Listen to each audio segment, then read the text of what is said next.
Oi, leitores, boa noite. A voz deu uma melhorada, que bom. Vai dar para eu continuar fazendo a leitura, que eu tô super empolgada. A gente tá passando para a parte 2, pro abismo. Mas antes de eu começar a ler, eu queria pedir para vocês que estão lendo, que estão gostando, se inscrevam, o canal é novo, a gente tá precisando de incentivo para o YouTube poder mostrar mais do meu trabalho para mais pessoas que gostam, que curtem os livros que a gente tá pensando em colocar aqui. E eu já agradeço se vocês puderem fazer isso. Deixem um like, se inscrevam, compartilhem, façam comentários, me ajudem. E eu já agradeço a partir de agora.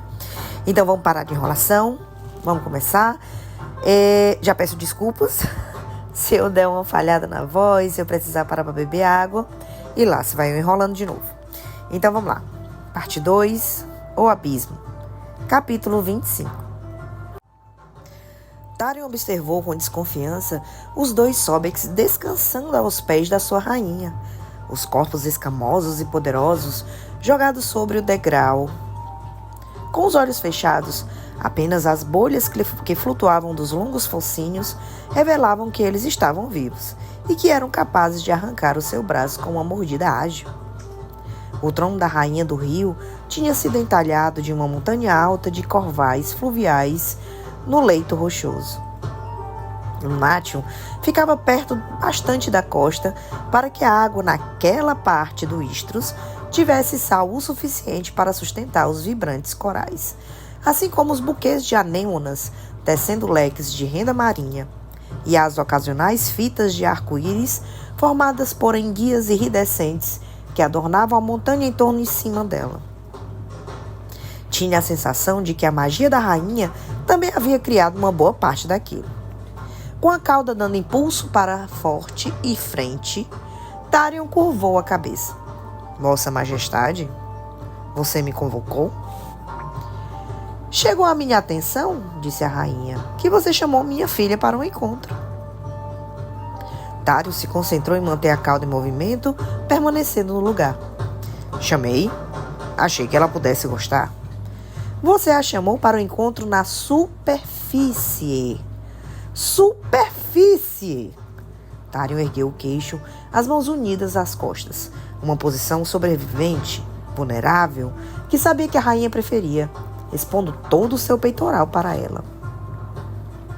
Seu coração estava ao alcance da faca pontiaguda de vidro marinho que repousava no braço do trono, ou das bestas cochilando a seus pés. Podia destruí-lo em um instante, mas Tarion sabia que sua rainha gostava da sensação de matar alguém.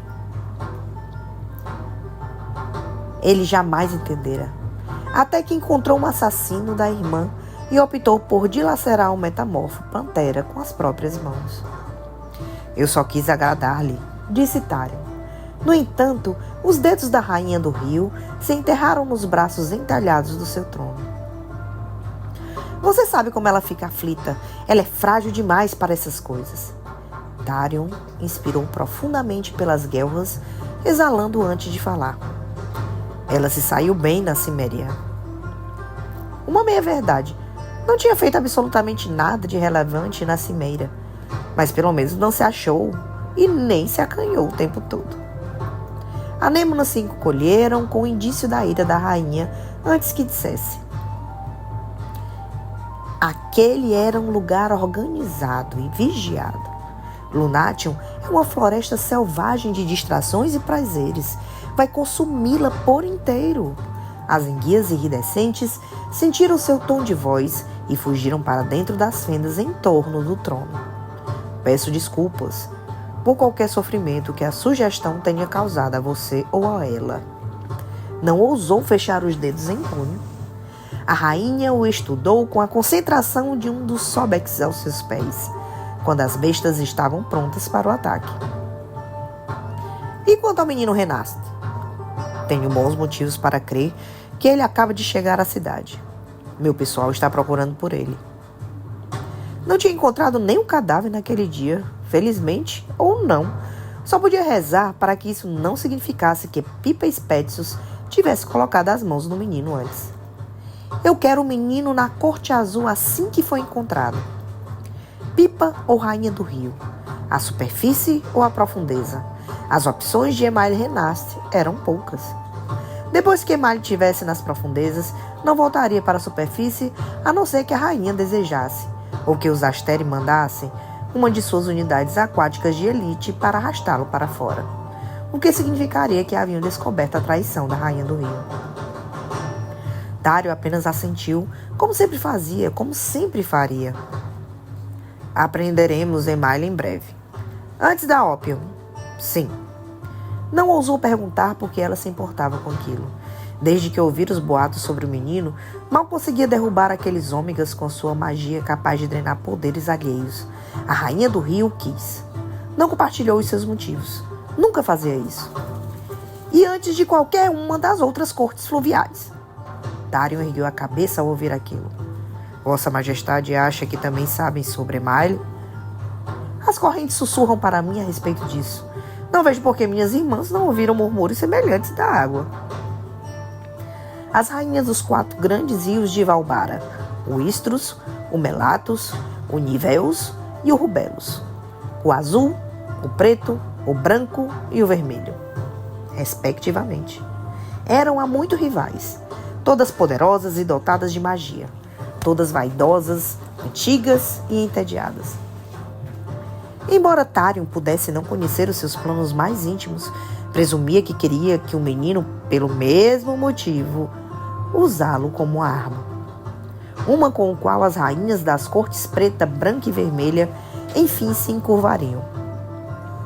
Com Emaille sob seu controle, poderia usá-lo para canalizar os poderes das irmãs, voltar toda a energia elemental contra elas mesmas e expandir sua influência. Elas também sabiam sobre Emaille.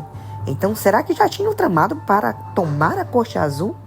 E se a rainha da Corte Vermelha desejasse derrubar a sua rainha? Usar os dons de Emaille para drenar o poder dela? Será que ele combateria isso pela monarca? Anos antes, teria dito que sim, sem dúvida. Mas agora...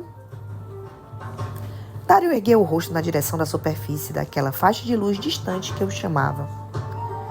Notou que ela o observava de novo. Como se pudesse ouvir cada pensamento na mente dele, o Sobek à sua esquerda entreabriu um olho, revelando sua pupila estreita, centralizada na íris, de tom citrino marmorizado com verde. E a rainha perguntou: As coisas estão tão maravilhosas na superfície que você se ressente do tempo da profundeza? Tário manteve uma expressão neutra. Continuou batendo as barbatanas com uma graciosidade casual. Os 2 reinos não podem ser igualmente maravilhosos? O segundo Sobek também abriu o olho. Será que abririam as mandíbulas a seguir? Comiam tudo e qualquer coisa. Carne fresca, lixo e, talvez o mais importante, os corpos dos mortos desafortunados. Ter o barco preto virado a caminho do quarteirão dos ossos era o mais profundo tipo de julgamento e humilhação. Uma alma considerada indigna de entrar no local de descanso sagrado. O cadáver entregue às bestas do rio para devorá-lo. Tário, no entanto, manteve as mãos unidas atrás do corpo, o peito exposto, pronto para ser dilacerado. Que ela viesse à sua total subserviência, que ela visse todo o seu poder. Continue procurando pelo menino. Relate assim que souber algo novo, disse a rainha. Fez uma reverência com a cabeça. É evidente? Não antes que a rainha do rio falasse. E Tário? Ele não conseguiu conter um nó na garganta diante do tom suave e casual dela. Sim, minha rainha. Antes de você convidar minha filha para um encontro na superfície de novo, acho que deveria testemunhar em primeira mão o desrespeito que aqueles da superfície têm com os cidadãos das profundezas. A rainha do rio escolhia bem suas punições. Tário admitia isso. Nadando pela parte do cais na praça da Cidade Vermelha 1 hora depois, mantinha a cabeça baixa enquanto retirava o lixo acumulado. Era o capitão da inteligência dela. Quantos de seu povo já haviam reparado nele, ali ou ouvido a respeito? Espetou uma caixa de pizza em decomposição. 3 pedaços caíram antes que conseguisse enfiá-lo na sacola gigante que flutuava nas correntes às suas costas. A rainha do rio queria muito Emaille. Pipa e Spetsus deixavam um rastro de corpos em sua calçada, E, no entanto, era isso que a rainha considerava a prioridade de Tarion. Uma água respingou 6 metros acima e Tarion ergueu a cabeça. Encontrou uma garrafa de cerveja vazia se enchendo, então afundando. Pela superfície conseguia distinguir uma fêmea loira rindo dele. Porra, ela quis bater nele com aquela garrafa? Tarion reuniu sua magia, sorrindo consigo mesmo quando uma nuvem de água a encharcou, rendendo os chiliques dela e urros daqueles à sua volta. Mais 10 garrafas voaram em direção dele. Tarion suspirou, bolhas flutuando pelos seus lábios. Capitão qualquer coisa mesmo. A rainha do rio se achava uma governante benevolente que queria o melhor para o seu povo, mas tratava seus súditos com a mesma severidade que qualquer astere. Tarion zigue-zagueou entre as pilastras cobertas de mexilhões de um cais. Vários ciris e caniceiros aquáticos o observavam das sombras. Alguma coisa precisava mudar nesse mundo às hierarquias. Não apenas da forma como a Ópium queria, mas aquele desequilíbrio de poder entre todas as casas. Tarion soltou um pneu de moto, cacete, de entre 2 rochas, seus músculos reclamando. Um caranguejo azul gigante correu até o objeto, agitando as garras com repreensão. Meu! Era o que o animal parecia gritar. Tarion recuou, indicando o lixo. Ah, tá bom, pode ficar. Comunicou com um gesto de mão. Com um impulso poderoso, nadou, se afastando do cais. A prima Lux reluzente projetava ondulações na superfície. Era como nadar em um rio de ouro. Alguma coisa precisava mudar, pelo menos para ele. Ran apoiou Aster na mesa do pai quando o rei outonal entrou batendo os pés pelas portas do escritório. Os botões do alto da camisa preta do pai estavam abertos. O cabelo vermelho estava um pouco bagunçado. Normalmente o penteava, mas parecia que alguém passara a mão pelos fios. Ran estremeceu. O rei outonal olhou para a espada. O que é tão importante para você interromper minha reunião da tarde? É assim que você chama isso hoje em dia? O pai lançou um olhar de repreensão ao deslizar para a cadeira da escrivaninha, observando Aster desembainhada. Você tá com cheiro de lixo. Ah, obrigado. É um perfume novo que eu estou experimentando. A agente Daybright estivera na mente dele, gritando para que ele acordasse. Era tudo de que se lembrava antes de começar a vomitar água e só os deuses sabiam o que mais. Ao voltar para si, ali no piso do centro do treinamento do Alps. Cormac tinha ido embora quando Ran conseguiu se controlar, aparentemente querendo fazer uma busca rápida na área por qualquer indício de Emalia ou Sophie. Bryce ainda estava em choque quando Ran conseguiu perguntar que diabo que tinha acontecido. Assim que contara o suficiente, chutou Aster em sua direção e partiu. Imediatamente, Ran correu até o castelo. Chamas se acenderam nos dedos do rei, o primeiro sinal de sua impaciência. Qual é a história dessa espada? Ran perguntou. O pai arqueou a sobrancelha. Você é o portador dela há décadas. Agora que você quer conhecer a sua história? Ran deu de ombros. A cabeça ainda latejava do golpe que os ceifadores haviam desferido. O estômago se revirava como se tivesse bebido a noite toda. Tem algum poder especial? Tem dons esquisitos? O rei outonal analisou Ran friamente, desde as botas encharcadas até a cabeça parcialmente raspada. A parte mais longa do cabelo estava embaraçada graças à viagem ao esgoto. Aconteceu alguma coisa? Os ceifadores tentaram me atacar e a espada reagiu. Um modo simples de explicar. Será que Bryce ficaria longe da espada por todos aqueles anos porque, de alguma forma, sentia que em sua mão a arma causaria horrores? Não queria saber o que é que seu pai faria com a verdade. Uma espada que podia matar o imortal. Quantos governadores em Midgard tramariam e assassinariam para obtê-la? A começar pelo próprio pai, terminando com os Asteri. Talvez dessem sorte e a informação fosse contida pelos ceifadores. O sub-rei, no entanto... Como a espada reagiu? Perguntou o rei imóvel. Um pai não deveria perguntar se o próprio filho está bem? E por que os ceifadores atacaram? Você parece ileso. E eu presumo que você os ofendeu. Ah, obrigado pelo voto de confiança. Você os ofendeu? Não! Como aquela espada reagiu na presença dos ceifadores? Bem, ela brilhou e eles fugiram. Alguma ideia do motivo? Eles já estão mortos. As lâminas não são ameaça para eles. Bem, por essa aqui eles se apavoraram. O pai dele levou a mão à espada preta, mas parou, lembrando-se de que a espada não era dele. Então, não deveria tocá-la. Ron conteve um risinho de satisfação. Seu pai, entretanto, observou em silêncio os vários modelos do sistema solar espalhados pelo seu escritório durante um longo momento. Ron viu o próprio sistema solar no centro de tudo. 7 planetas em torno de uma estrela imensa. 7 Asteri. Tecnicamente 6 por hora, para governar Midgard. 7 príncipes do inferno para desafiá-los. 7 portões na cidade, pelos quais o inferno tinha tentado invadir na última primavera. 7, 7, 7. Sempre esse número sagrado, sempre. É uma espada antiga, disse o rei Otornal. De outro mundo, feita do metal de uma estrela caída, um meteorito. Essa espada existe além das leis do nosso planeta. Talvez os ceifadores tenham sentido e se acovardado. Os ceifadores tinham descoberto exatamente o quanto a espada estava além das leis do planeta. Porra, ela conseguia matá-los.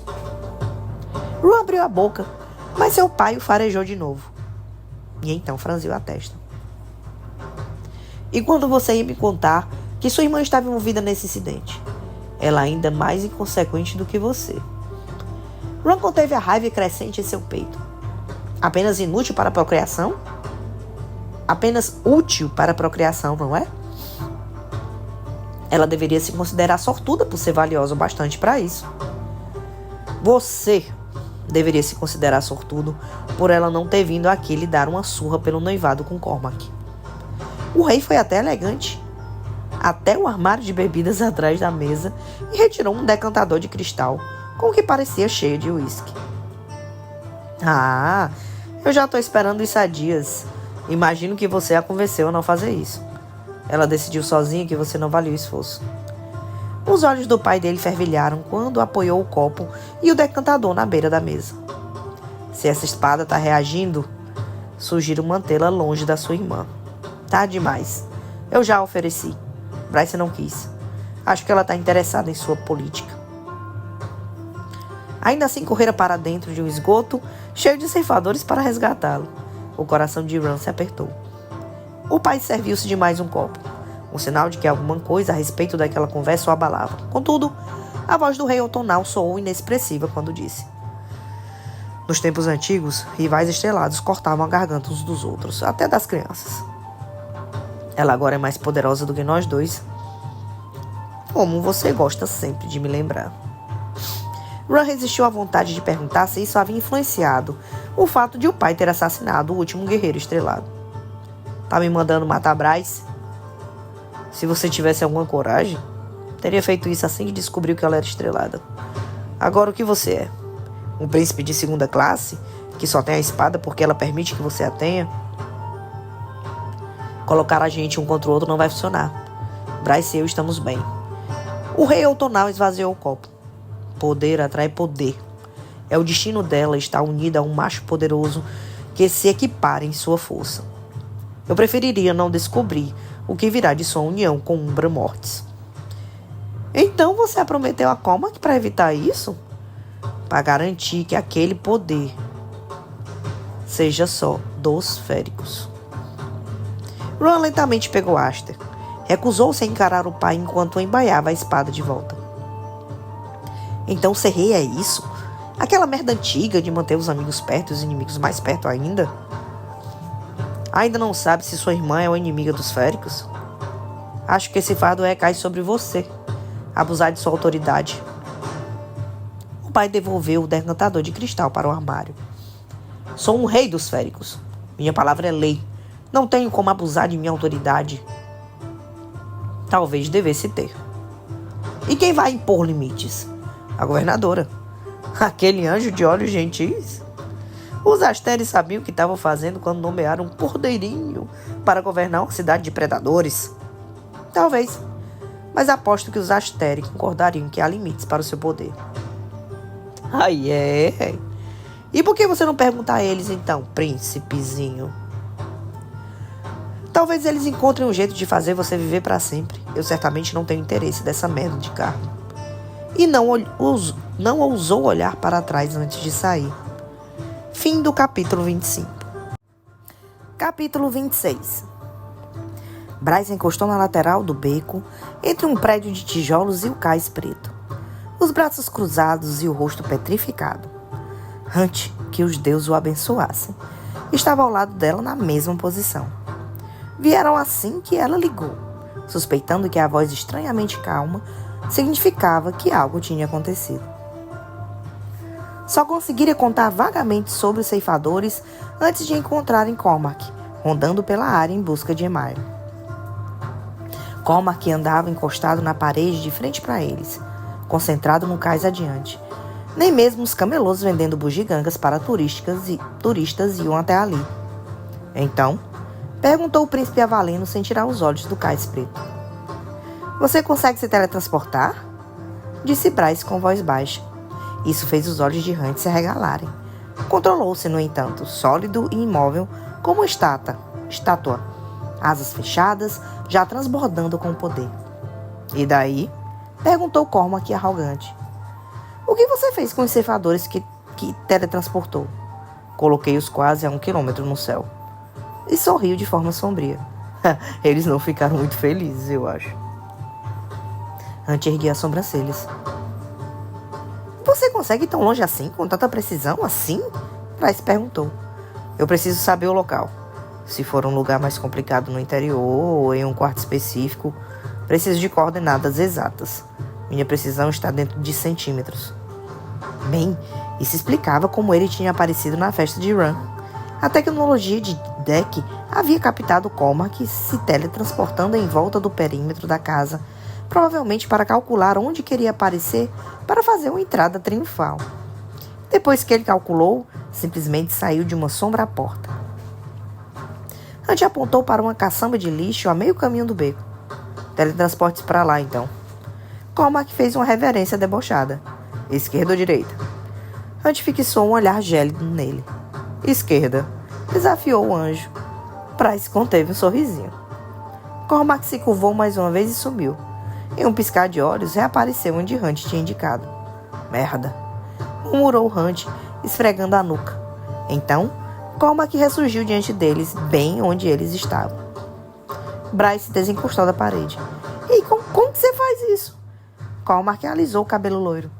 Você precisa imaginar para onde quer ir. Então simplesmente se permita fazer isso. Como um buraco de minhoca, ponderou Hunt, as asas farfalhando. Cormac acenou com a mão casualmente. Buraco de minhoca, teletransporte, tanto faz. Bryce exalou impressionada. Isso, no entanto, não explicava como você encontrou o Ran e eu. Eu estava indo me encontrar com vocês, lembra? Eu vi você pular para dentro do esgoto e fiz uns cálculos mentais para o salto. Ainda bem que eles estavam certos. Antes soltou um grunhido de aprovação sem dizer nada. Então Bryce falou. Você vai me ensinar a fazer isso, teletransporte. Se estiver dentro das suas capacidades, eu ensino. Sinto muito, mas féricos conseguem simplesmente fazer essa merda toda? Hunt falou subitamente. Eu consigo fazer essa merda. Se Bryce tiver tanta habilidade estrelada que talvez ela tenha, talvez também consiga fazer. Por quê? Porque eu sou a superpoderosa e especial princesa estrelada mágica? Respondeu Bryce erguendo as sobrancelhas. Você deveria tratar seu título e dons com devida reverência. Cormac falou.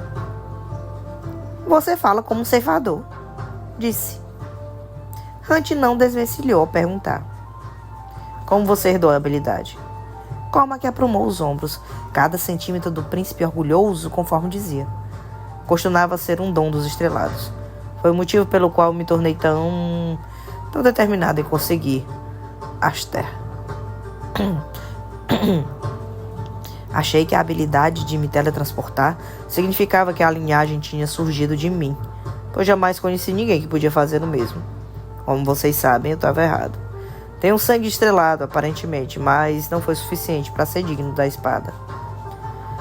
Bryce não entraria nesse assunto. Prendeu o cabelo molhado com um coque apertado no alto da cabeça. Quais são as chances de eu também ter esse dom? Cormac deu a ela um sorriso incisivo. Só tem um jeito de descobrir. Os olhos de Bryce brilharam com o desafio. Viria a calhar, sabia? Hunt murmurou, a voz maravilhosa. Tornaria você indomável. Bryce piscou um olho para Hunt. Ou se viria.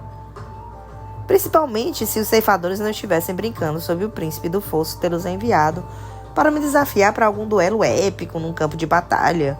Um oponente digno uma ova. Você não acredita que o príncipe do fosso os enviou? Perguntou Cormac. Eu não sei em acreditar, sabe? Mas antes da gente agir, precisamos confirmar de onde vieram aqueles ceifadores, quem os enviou. Justo, disse Hunt, e Bryce prosseguiu. Além disso, esse é o segundo aviso que recebo sobre os exércitos do inferno estarem prontos. O de Apollyon é exagerado demais para o meu gosto, mas eu acho que realmente quer passar a mensagem. E quer que eu seja páreo para ele quando o inferno escapar. Literalmente, eu acho. Bryce sabia que não tinha porra nenhuma de chance de enfrentar o Devorador de Estrelas e viver. Não se não aprendesse a usar o próprio poder. Apollyon tinha matado uma porra de Astere, pelo amor de Deus. Ele a destruiria. Então disse Cormac. Amanhã à noite, você e eu. Centro de treinamento. Vamos tentar essa coisa de teletransporte. Tudo bem. Bryce limpou a sujeira que ficara sobre suas unhas e suspirou. Eu podia ter vindo sem que o inferno me metesse nisso. Sem Apollyon aparentemente querer um pedaço dos poderes de Sophie e Emile. Os poderes deles são uma bênção e uma maldição, disse Cormac. Hunt franziu a testa. E você acha mesmo que vai encontrar Emile simplesmente passeando por aqui? O príncipe demonstrou inquietação. Eu não tô vendo você varrendo o cais em busca dele. Eu não preciso, disse Hunt. Vamos procurar por ele sem levantar um dedo. E Cormac fez uma cara de desprezo. Usando o seu relâmpago para vasculhar a cidade? Hunt não caiu na provocação. Não, usando Declan Emmett. Deixando os machos na disputa deles, Bryce pegou o celular e discou. Jezebel respondeu no segundo toque. O quê? Bryce sorriu. Hunt se virou parcialmente em sua direção e ouviu a voz da feiticeira. Tem algum marco da morte por aí? Hunt cochichou. Não pode estar falando sério. Bryce o ignorou quando Jezebel respondeu. Talvez. Tá planejando fazer alguma viagem, Killa? Ouvi falar que o Quarteirão dos Ossos é lindo nessa época do ano. E Jezebel sorriu com um som ondulante e abafado. De vez em quando você me diverte. Você precisa pagar por essa, sabe disso, né? Manda a conta pro meu irmão. Ron teria uma síncope, mas podia lhe dar. Outra risada baixa. Eu só tenho 2. E só chegam aí amanhã. Tudo bem, obrigada. A feiticeira disse um pouco mais delicadamente. Você não vai encontrar vestígios de Danica no Quarteirão dos Ossos, sabe? Bryce ficou tensa. Sim? E o que isso tem a ver? Achei que você finalmente fosse começar a fazer as perguntas sobre ela. Bryce apertou o telefone com tanta força que o plástico rangeu. Que tipo de perguntas? Uma risada baixa. Por que você não começa se perguntando por que ela estava sempre xeretando na galeria? Pra me ver, disse Bryce. Se você diz, disse Jezebel, e desligou. Bryce engoliu em seco e guardou o celular. Hunt estava balançando a cabeça lentamente. Nós não vamos ao Quarteirão de Ossos. Concordo, disse Cormac. Você não vai mesmo, disse com doçura para Cormac. Nós só teremos 2 passagens. Atalá vai comigo. O príncipe fervilhou de ódio, mas Bryce se virou para Hunt. Quando as moedas chegarem, quero estar preparada. Ter o máximo de informações possíveis sobre de onde vieram os ceifadores. Hunt fechou as asas atrás dele, apenas farfalhando. Por quê? Para que o sub-rei e eu possamos ter uma conversa franca e bem embasada. Foi aquela merda de Jezebel que disse sobre Danica? Perguntou Hunt cauteloso. A boca de Bryce se contraiu em uma linha fina. Jezebel não fazia nem dizia nada sem um motivo, embora soubesse que jamais obteria respostas com a sua antiga chefe. Esse empurrãozinho já era o começo. Pelo visto, vamos ter que pedir mais um favor a Declan. Naquela noite, ainda se recuperando dos eventos do dia, Ron zapeou pelos canais de TV até encontrar o jogo de softball. Então largou o controle remoto e bebeu da cerveja. Na outra poltrona, no apartamento de Bryce, Ethan Ralston estava debruçado sobre um laptop. Declan, ao seu lado, utilizava o próprio. Bryce e Hunt estavam de pé atrás dos dois, olhando por cima dos ombros. A expressão do anjo demonstrava inquietude. Ron não tinha contado a nenhum deles, principalmente a Bryce, sobre a conversa com o pai. Ethan digitava sem parar, então falou: "Tô super enferrujado nisso." "Se você fez aula de introdução aos sistemas matrizes de Grinfer, vai sair bem." Deck respondeu, ainda olhando para o computador. Ron costumava se esquecer de que Deck era amigo de outras pessoas que não ele e Flynn. Embora nenhum dos três tivesse feito faculdade, Deck tinha cultivado uma amizade de anos com um temperamental professor de ciências da computação da UCLC, frequentemente se consultando com o sátiro em algumas de suas empreitadas de hacking. "Ele me deu 7 naquela aula", murmurou Ethan. "Até onde eu sei, isso é praticamente um 10. Falou Declan. Certo, disse Bryce. "Alguma ideia de quanto tempo isso vai levar?" Declan lançou a ela um olhar de desesperação. "Você está pedindo que a gente faça 2 coisas ao mesmo tempo. E nenhuma delas é fácil. Então, só espera um pouquinho, tá?" Ela fez careta. "Quantas câmeras existem no Cais Preto?" "Muitas", disse Declan. "Clique aqui." Ele apontou para um ponto na tela e Ron não conseguiu ver. "Agora digite este código para identificar a filmagem que contém ceifadores." Estava além de sua compreensão como Deck conseguia direcionar Ethan a esquadrinhar as filmagens no entorno do Cais Preto, enquanto também criava um programa para procurar anos de filmagens de vídeos de Danica na galeria. "É incrível que você tenha feito isso", disse Ethan. "Ossos do ofício", respondeu Deck. Cautelosamente, Ron perguntou a Bryce: "Tem certeza de que confia em Jezebel o suficiente para seguir essa pista? Ou para qualquer outra coisa?" Jezebel literalmente tem uma coleção de livros que podiam fazer com que ela fosse morta. Eu acredito que ela saiba ficar de longe, relações perigosas, e que não me empurraria para uma também", disse Bryce. "Por que não lhe disse para olhar as filmagens durante a investigação na primavera?" perguntou Hunt. "Não sei, mas Jezebel deve ter um bom motivo." "Ela me dá medo", disse Ethan. "Ela vai ficar feliz em saber disso", falou Bryce. "O que tá pegando?" perguntou Ron entre mentes. Bryce franziu a testa. "Quer a resposta sincera?" "Sim." Prendeu uma mecha de cabelo atrás da orelha. "Não sei quanto tempo mais dessa coisa de surpresa. Danica tinha um grande segredo. Talvez eu possa suportar, parece que eu jamais conheci a verdade." "Ela amava você, Bryce, não tem dúvidas." Eu sei. Mas será que Danica sabia sobre os livros da Partos? Ou dos outros tomos contrabandeados na galeria? Jezebel fez parecer que sim, como se ela tivesse um interesse especial neles." "Vocês nunca falaram sobre isso?" "Nunca. Mas Jezebel estava sempre monitorando as câmeras, então talvez ela tenha visto alguma coisa. Danica foi lá embaixo sem mim muitas vezes, sabe? Embora Lerraba também costumasse estar lá." Ron reparou na dor que tomou o rosto da irmã dele diante do nome da doente do fogo. "A gente vai descobrir. E... Bryce, obrigado." E Bryce deu a ele um sorrisinho de agradecimento.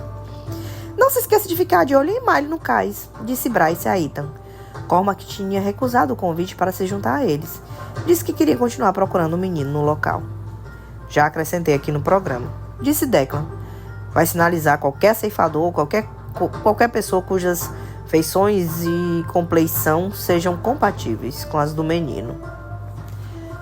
Deck tinha conseguido pegar uma imagem da filmagem da segurança de Servast na noite em que Emily e Sophie se separaram. Ron mais uma vez observou a irmã, que estava olhando por cima do ombro de Declan com a intensidade que reconhecia. Bryce não deixaria nada daquilo passar. Será que conseguiria se teletransportar? Dissera que Cormac tinha concordado em tentar ensiná-la. E isso não seria algo de tirar o rei outonal do sério? Bryce, mais teletransporte, mais o poder estrelado, mais Aster com habilidade de assassinato bizarras, mas Bryce magicamente superando o pai era igual a... Bran manteve o rosto neutro, afastando os pensamentos do que uma Bryce evoluída poderia significar para os féricos. Ethan terminou de digitar o código e disse sem erguer os olhos: "Ah, Helene vai ganhar esse." Ron ficou e verificou o jogo de solibol, cujo primeiro tempo acabava de começar. Achei que Ionia fosse o favorito. Ethan esticou as longas pernas, apoiando os pés descalços em um banquinho alcochoado que Bryce tinha arrastado das janelas até ali para substituir a mesa de centro no momento. Jason Hegres esteve fora dos últimos 2 jogos. Eu joguei com ele na UCLC. Consigo ver quando ele ameaça entrar em pânico, vai fundir com tudo no Ionia. E Ron olhou para Ethan. Mesmo com alguns anos fora do campo de softball, o macho não havia perdido os músculos. De alguma forma, tinha ficado ainda maior desde então. Eu odeio Ionia mesmo, falou Deck. Eles são todos uns babacas arrogantes. Basicamente, Ethan digitou a linha de código seguinte que Declan passou para ele. Bryce bocejou audivelmente. Não podemos assistir a Amor Secreto? Não, responderam todos juntos. Bryce cutucou Hunt com o cotovelo. Achei que a gente fosse uma equipe. Hunt riu com deboche. Softball sempre vence dos realities. Traidor. Ethan deu uma risadinha. Eu me lembro de uma época que você conhecia todos os jogadores do time da UCLC e os resultados dele, viu, Bryce? Ah, se você acha que era porque eu estava remotamente interessada no jogo de softball de verdade, você tá bem fora da casinha. Hunt gargalhou, parte da tensão no rosto do anjo se aliviando, e Ron sorriu. Apesar do antigo aperto no coração, havia perdido aqueles anos com Bryce. Não estava se falando naquela época. Aqueles tinham sido os anos de formação cruciais. Devia ter estado lá. Ethan mostrou o dedo do meio, mas disse a Declan: Tudo bem, entrei. Bryce observou a tela. Tá vendo algum servidor atravessando de barco? Pelo visto, nada. Atalar perguntou: Quando foi a última vez que um ceifador aportou? Ethan continuou digitando. Os outros esperando. Os ágeis toques de Declan nas telas de seu computador ecoavam pelo espaço. Então o lobo disse: Ontem de manhã? Fez uma careta. Esses dois parecem familiares? Bryce e Ron avaliaram a imagem que Ethan tinha puxado. Ron não fazia ideia do porquê diabo se importava, já que estava inconsciente quando foi atacado, mas um calafrio percorreu sua espinha diante dos rostos murchos e acinzentados, a pele semelhante a um crepe, tão destoante dos dentes pontiagudos e afiados que reluziam conforme saíam do barco. Ambos estavam sem véus durante a viagem pelo Isthmus, mas os colocaram sobre o rosto assim que pisaram no cais preto e flutuaram até a cidade. Bryce disse com a voz rouca: Não, deuses, eles são terríveis. Mas não foram esses que atacaram. Talvez se escondam durante alguns dias, falou Atalar. O príncipe do fosso só nos ameaçou, mas pode muito bem tê-los posicionado. Ron não fazia ideia de como o anjo falava com tanta calma. Se o devorador de estrelas tivesse aparecido para ele, querendo levar um papo cara a cara, ainda estaria se cagando nas próprias calças. Porém, também não estou vendo nenhuma criança espreitando no cais preto, murmurou Ethan, e ele se virou para Bryce. Nenhum sinal de Amael. É possível que o menino tenha tomado outro caminho até aqui? Talvez Danica tenha encontrado algum tipo de porta dos fundos no quarteirão dos ossos. Ron perguntou. Não é possível, disse Atalar. Há apenas uma entrada e uma saída. Ron se irritou. Foi o que nos disseram. Mas alguém já tentou entrar lá de outra forma? Atalar riu com escárnio. Por que eles iriam querer? Ron olhou para o anjo com raiva, mas falou: Justo. Ethan parou em uma imagem. E esse aqui? Ele não pegou o barco. Apareceu vindo da cidade. É esse, sibilou Bryce, o rosto empalidecido. estudar a imagem estática. O ceifador estava parcialmente virado para a câmera, vindo de uma rua perto do cais preto. Era mais alto do que os demais, mas tinha o mesmo rosto acinzentado e macilento, os mesmos dentes assustadores. Atalá soviou. Você sabe mesmo escolher, hein, Killan? Ela fez cara feia para um anjo, mas perguntou a Deck de onde ele está vindo.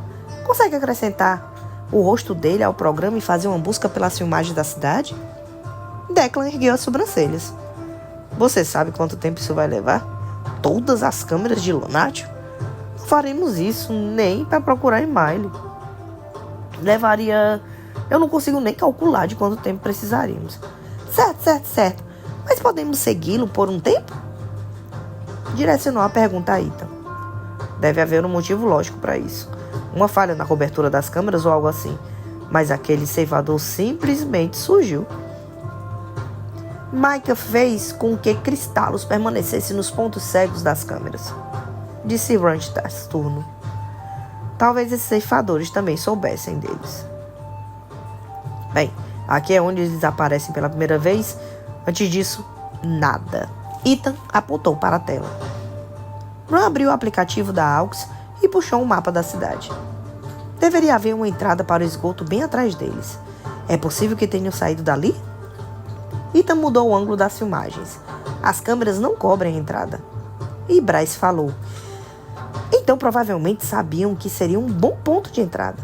E faria sentido, considerando que nos arrastaram para os esgotos, onde não havia câmera nenhuma, né? Vou procurar mais um pouco, sugeriu Ethan. Atalá perguntou. Acha que eles estavam esperando por você ou por Emile? Talvez os dois? Perguntou Ron. Eles obviamente queriam permanecer escondidos. Mas será que o príncipe do fosso os enviou? Ou será que foi o sub-rei? Que bom que temos um encontro com um ser que pode responder isso. Ron se encolheu. Pagara pelos marcos da morte que Jezebel havia prometido, mas não ficou feliz com isso. A ideia de Bryce confrontando o sub-rei o apavorava. Precisamos de um plano sobre como interrogaremos, avisou Atalá. Por isso aqui é a pesquisa, rebateu Bryce. Acho que sou burro bastante para entrar jogando acusações por lá. Se pudermos confirmar se esses ceifadores vieram ou não do Quarteirão dos Ossos, teremos evidências quando o interrogarmos. E se conseguirmos qualquer indício de que Emile foi realmente até o Quarteirão dos Ossos, então teremos um bom motivo para perguntar sobre isso também. Ethan acrescentou, considerando que Tyrion acha que Pipa Expeditus fez enquanto caçava Emile. Em parte estou esperando que o menino já esteja no Quarteirão dos Ossos. Passou a mão pelo cabelo castanho curto. O que ela fez com o Selk que encontramos hoje pela manhã não foi brincadeira.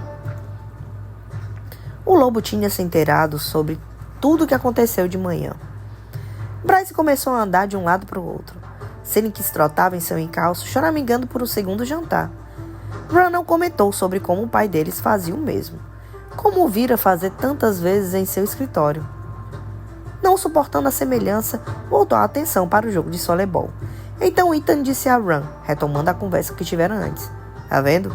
Regis deveria ter finalizado aquele lance, mas hesitou. Tá duvidando de si mesmo. Tá pensando demais. Ron olhou de esguelha para o macho. Você nunca pensou em jogar de novo? O músculo se contraiu na mandíbula de Ethan. Não? Sente falta? Não? Era uma mentira deslavada. Ron não deixou de notar o olhar terno de Bryce. Ethan nem mesmo olhou em sua direção, então Ron assentiu para o lobo. Se algum dia quiser jogar por diversão, eu, Deck e Flynn costumamos jogar com alguns membros do AUX nos domingos, lá no Bosque da Lua, em Oleander Park. E o meu convite? Perguntou Bryce, fazendo uma careta. Obrigado, vou pensar nisso, respondeu Ethan seco. Hunt perguntou. Também não ganha um convite, Dana? Ron riu para o anjo. Se você quer uma desculpa para eu acabar com você, Atalá, conta comigo. Atalá deu uma risadinha, mas seu olhar mirou para Bryce, olhando por cima do ombro de Declan para a filmagem que avançava como um relâmpago no laptop. Uma filmagem de Denka de anos atrás. Alinhou a postura subitamente e pigarreou. Eu vou para a academia. Me chamem se precisarem de alguma coisa. Dirigiu-se ao quarto provavelmente para trocar de roupa. Ron observou Hunt olhar Bryce, se afastando e depois para o jogo de softball, ponderando sobre qualquer dos dois e qual que ele iria acompanhar. Atala levou 30 segundos para decidir. Enfiou-se dentro do quarto dizendo que também ia para a academia. Assim que Ron ficou sozinho com Deck e Ethan, a cerveja pela metade, Ethan falou. Connor teria escolhido o jogo. Ron ergueu uma sobrancelha. Não sabia que era uma competição entre eles. Entre um macho morto e um vivo. Ethan apenas continuou dirigindo os olhos, desviando da tela. E por algum motivo Ron ousou perguntar. Qual você teria escolhido? Ethan não hesitou. Sempre vai ser Bryce. Fim do capítulo 26. Ai, gente, realmente eu tive que fazer algumas interrupções para beber uma água, para dar uma tossida. A voz não tá tão bem quanto eu pensei que estava, mas pelo menos deu pra gente fazer 2 capítulos hoje, foi bem legal. Eu já tô bem curiosa para saber o que é que vai acontecer nos próximos capítulos. E mais uma vez eu quero agradecer a vocês que estão lendo comigo. E por favor, se vocês tiverem gostado, deixem um like, se inscrevam no canal, me ajudem a crescer, mandem sugestões de livros, digam se vocês gostaram, se vocês não gostaram. Ajuda a gente a fazer com que o YouTube recomende esses vídeos que a gente está fazendo. E então vou dar uma descansada aqui na voz e eu espero encontrar vocês amanhã de novo com outra leitura dos próximos capítulos que vão vir. Então, beijos, leitores, e até o próximo.